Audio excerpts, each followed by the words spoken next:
Hey there, Stuart Levitt here from Realty Experts. Let's talk about property taxes, and specifically Proposition 19 is here to the rescue. First, who qualifies? Okay, if you're 55 years or older, are severely disabled, or are a victim of substantial damage from either a wildfire or some other natural disaster. Okay, why is Proposition 19 so awesome?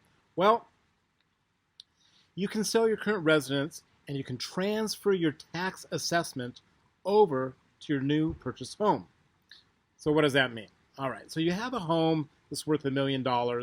However, you bought it back in 1995 and you're currently paying property taxes based upon a $400,000 value, assessed value, okay? But you want to downsize now. Your kids are out, you got a 5-bedroom house, it's big, so you want to downsize but stay in the neighborhood. So you look around and you find a house for $900,000. Okay, without Proposition 19, you would have to start your basis over in terms of what your property taxes would be. You'd be paying taxes based upon that new purchase price of $900,000. But if you qualify under Proposition 19, which passed this past November, then what you get to do is simply port over your old $400,000 assessed value and just continue paying the same tax.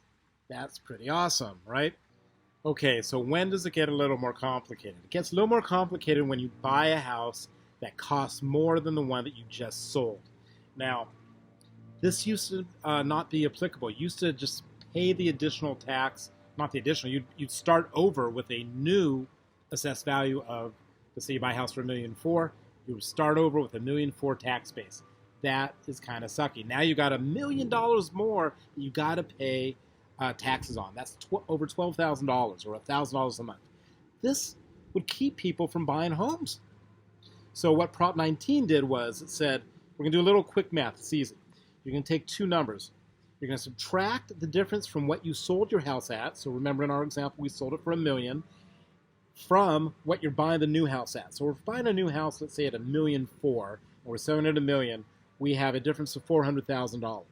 You take that number, that difference, and you add it to what your tax assessment value was on the old house, which also happened to be $400,000. So the math in this example is now $800,000. So you just bought yourself a $1.4 million house, and you're only going to be taxed based upon the $800,000.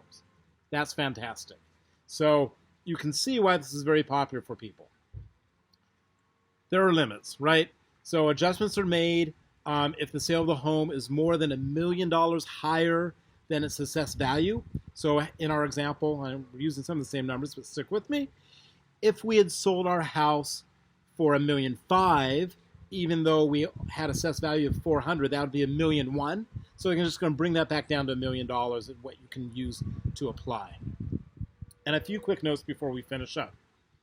You've got 2 years to purchase your new home or sell the old one. So you can buy the house, your dream house, or your downsized house, or the next house, whatever it is. You can buy that today, and you got the next couple years to sell your house and port that over. Or you can do it in reverse. You can sell your house, look around a bit, rent a little bit, see if what you want to do, and then buy one and port it over that way. So these mechanisms did exist, I mentioned before, under Proposition 60 and Proposition 90 from years past.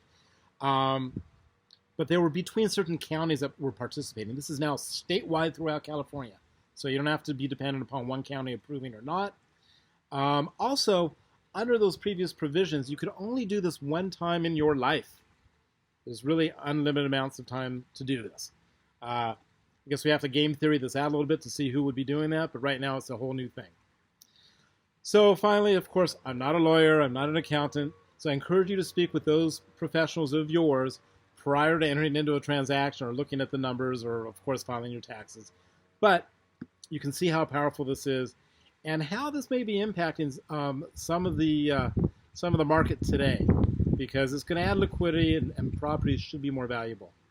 Anyway, if you have any questions about this or any other real estate matters, please give me a call. At Realty Experts, we're all about perspectives and not absolutes. Have a wonderful day.